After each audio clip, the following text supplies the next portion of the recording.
네, 여러분 안녕하세요. 김재목 목사입니다. 오늘도 역시 우리 말씀 묵상 같이 보도록 하겠습니다. 오늘 말씀은 열왕기상 19장 13절에서 21절 말씀입니다. 열왕기상 19장 13절에서 21절 말씀, 우리 말씀 먼저 보도록 하겠습니다. 엘리야가 듣고서 겉옷으로 자기 얼굴을 감싸고 나아가 동굴 입구에 서니 한 소리가 있어 그에게 말씀하시기를, 엘리야야, 내가 여기서 무엇을 하고 있느냐 하였다. 그가 대답하기를, 저는 여호와 만군의 하나님을 위해서 참으로 열심히 있었습니다. 이스라엘 자손들이 주님의 언약을 저버리고 주님의 제단들을 허물고 주님의 선지자들을 칼로 죽였습니다. 오직 저만 홀로 남았는데 그들이 제 목숨을 빼앗으려고 찾고 있습니다 하니, 여호와께서 그에게 말씀하셨다. 너는 광야 쪽 내가 왔던 길로 돌아가 다마스쿠스로 가라. 거기에 도착하면 하사엘에게 기름을 부어 아람의 왕이 되게 하고 nim시 아들 예후에게 기름을 부어 이스라엘의 왕이 되게 하고, 또 아벨 모올라 사람인 사밧의 아들 엘리사에게 기름을 부어 너를 대신할 선지자로 삼아라. 하살의 칼을 피하는 자가 예후가 죽이고 또 예후의 칼을 피하는 자는 엘리사가 죽일 것이다. 그러나 내가 7,000명을 이스라엘에 남겨놓을 것인데 그들은 모두 바알에게 자기 무릎을 꿇지도 않고 그에게 입을 맞추지도 않은 사람들이다. 엘리야가 거기서 떠나가 사밧의 아들 엘리사를 만나니 그가 12겨리의 술을 앞세우고 밭을 갈고 있었는데 자신은 12번째 겨리와 함께 있었다. 엘리야가 그 곁을 지나가며 그에게 자기 겉옷을 던지자 그가 소를 버리고 엘리야를 뒤따라 달려와서 말하기를, 내 부모님께 먼저 작별의 입맞춤을 하고 나서 당신의 뒤를 따르겠습니다 하니, 엘리야가 그에게 말하기를, 돌아가라. 내가 내게 무엇을 하였느냐 하였다. 엘리사가 엘리야를 떠나 한 겨리의 소를 취하여 잡고 소의 기구로 고기를 삶아 백성에게 주니 그들이 먹었다. 그 후 그가 일어나 엘리야의 뒤를 따라가 섬겼다. 아멘. 네, 사랑하는 여러분, 오늘 말씀은 지난 말씀에 이어서 엘리야가 이제 하늘에서 내려와서 하나님의 명령을 듣고 그 명령대로 수행하는 모습을 볼 수 있는 그런 말씀이라 할 수 있는지 잠깐 볼까요?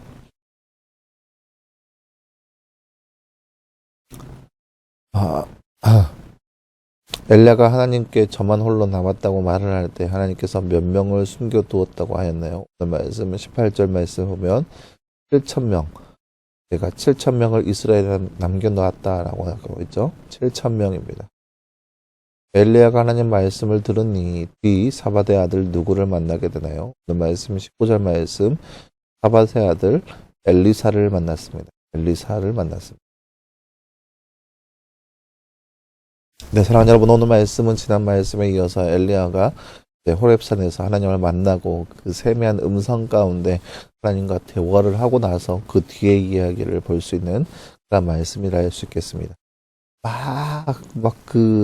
강한 바람이 일고 또 지진이 일어나고 불이 있었지만 그 가운데 하나님은 계시지 않았고 세미한 음성 가운데 하나님께서 엘리야를 만나고 계십니다. 그 말씀이 이제 13절 이후의 말씀인데요.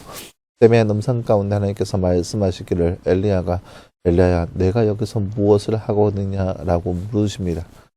그때 이제 엘리야가 말하기를, 하나님, 내가 만군의 여호와 하나님의 선지자로서 이렇게 행하였는데 다 죽고 저만 남았습니다. 그런데 내 목숨도 빼앗으려고 합니다. 그래서 도망하여 여기까지 왔습니다. 라고 고백하고 있죠. 네, 하나님께서 엘리야에게 말하기를, 너는 너가 왔던 길을 돌아가서 다마스쿠스로 가라. 거기에서 하사엘을 기름 부어서 아람의 왕이 되게 하고 또 예후에게 기름을 부어서 이스라엘의 왕이 되게 하고 또 엘리사에게 기름을 부어서 너를 대신한 선지자가 되게 하라. 그래서 이야기하기를, 하사엘의 칼을 피한 자가 예후가 죽이고 예후의 칼을 피하는 자가 엘리사가 죽일 것이다 라고 얘기하고 있습니다. 그리고 나서 그 말을 따라서 엘리야가 길을 떠나고 있는 모습을 볼 수 있습니다. 물론 이제 이 성경의 역사상 엘리야가 어떻게 했는지 모두 다 기록되지 않아서 모르겠지만, 그래서 성경의 역사상 어떻게 이루어지는지 보면 그때 당시 이 이후로, 이 일이 있은 이후로 하사엘이 아람의 왕이 됩니다. 그 아람의 왕이 되어서 이스라엘을 괴롭히는 사람 중에 한 명이었었습니다. 굉장히 이스라엘을 힘들게 한 왕 중에 하나였죠. 그리고 나서 예후라고 하는 왕이 이스라엘 왕으로 됐는데 아합의 일당들을 죽인 사람 중에 하나가 예후예요. 예후가 물론 여기에 나와 있는 모든 사람들이 하나님의 사람으로 거룩한 사람은 아니에요. 하사엘이나 예후나 하나님만 알고 하나님 앞에만 예배하는 그런 거룩한 인물은 아닙니다. 그저 하나님께서 하사엘을 아람의 왕이 되게 하고 예후를 이스라엘 왕이 되게 하라라고 얘기하시는 거예요. 그들이 하나님의 사람이라고 하는 것이 아니죠. 하사엘이 아람의 왕으로서 이스라엘을 괴롭혔고 또 예후가 이스라엘의 다음 왕으로서 어찌 보면 반란을 일으킨 존재였는데 아합의 일당들을 다 사로잡았고 그리고 나서 엘리사를 통하여서 나라의 그런 잔존 세력들이 다 무너지게 하는 그런 요소가 엘리사의 모습이 되었습니다. 하나님께서는 이렇게 역사의 주관자가 되어주셔서 엘리야에게 네가 하사엘을 세워서 아람의 왕이 되게 하고 예후를 이스라엘 왕이 되게 하고 엘리사를 통하여서 이스라엘을 이끄는 선지자가 되게 하여라 라고 명령하시는 거예요. 그리고 그 명령을 엘리야는 묵묵히 수행하는 거죠. 어떻게요? 가서 사밧의 아들 엘리사를 만나게 됩니다. 오늘 말씀을 보면 참 웃기죠. 엘리야가 엘리사를 만나서 별다른 특별한 것은 없습니다. 분명 하나님께서 엘리야에게 말씀하시기를 너는 가서 엘리사에게 기름을 부어서 그를 네 대신 하나님의 선지자가 되게 하여라 라고 명령하셨습니다. 그렇게 명령했으니 엘리야는 이제 엘리사에게 가서 이런 상황들을 설명하고 기름을 부어 마땅한 거죠. 근데 오늘 말씀해 보세요. 엘리야는 그저 자기의 겉옷을 벗어서 던집니다. 밭에서 밭을 메고 있는 엘리사가 그 모습을 보고 모르죠. 이제 엘리야가 겉옷을 던졌는데 그 겉옷이 어떻게 된 일인지는 성경에 기록되지 않아서 모르지만 확실한 것은 엘리사의 입장에서 어떠한 일이 있었는지 모르겠지만 하나님의 사람이라는 거, 이 사람은 꼭 따라간다는 그런 마음이 그의 마음 가운데 있게 된 거예요. 그러니까 엘리야에게 찾아와서 엘리야 내가 당신을 따르겠습니다. 하지만 제가 저에게 부모가 있는데 그 부모에게 작별의 인사만 하게 해달라고. 근데 엘리야가 얘기하죠. 내가 너한테 뭐 했냐? 내가 너한테 한 게 무엇이냐? 라고 얘기하니까 그저 엘리야가 그 말에 대해서 대꾸도 않고 당신이 이러이러했습니다. 아니면 내 꿈에 이런 일이 있었습니다. 하나님의 음성이 저에게 있었습니다. 그런 것도 전혀 없이 그냥 자기가 밭을 갈고 있던 그 소를 잡고 또 자기가 밭을 갈고 있던 그 농기구를 상에서 불을 떼워서 소를 잡아서 백성들에게 나눠줍니다. 자기의 모든 것들을 다 벗어버리고 엘리야 뒤를 따라갔습니다.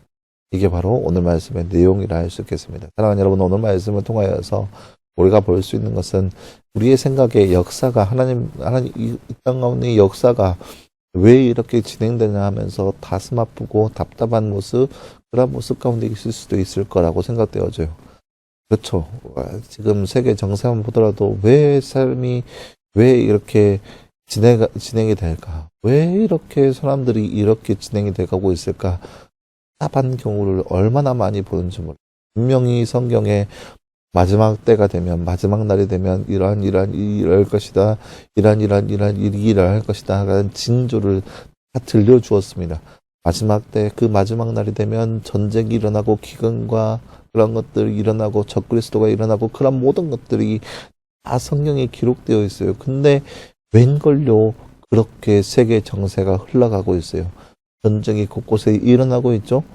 이스라엘과 하마스, 러시아와 우크라이나, 그리고 또 최근에는 미국과의 그런 팔레스타인 지역과의 그런 또 분쟁이 일어나고, 그런 것들의 전쟁이 일어나고 있어요. 도대체 그러면 안 되는데, 마지막 때의 모습이 분명한데, 그럼에도 불구하고 사람들은 그렇게 그것을 피하면서 두려워하고 있지 않다라는 거예요.